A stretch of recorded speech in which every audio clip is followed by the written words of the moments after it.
ايه ده؟ ايه يا منى؟ انت هتنام تاني؟ انت شايفه ايه؟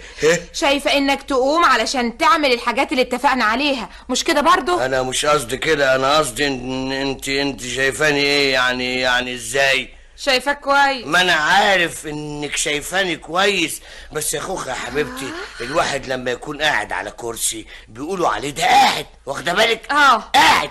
ولما يكون بقى حاطط ديله في اسنانه بيقولوا ده بيجري، ولما يكون راقد في السرير يبقى ايه؟ يبقى عيان. يا خبر ابيض يا خوخه يا ست خوخه، انا مش خارج من البيت النهارده، مدي لنفسي اجازه، ارتحت بقى. وبمناسبة ايه الاجازة دي يا سمنعي؟ ما هو قصدي دي ليله يعني مفترجه برضه، والواحد يعني بقاله سنه بحالها مستني الطاقه لما تنفتح علشان يعني ده اسمه كلام دوت، حد يقول كده؟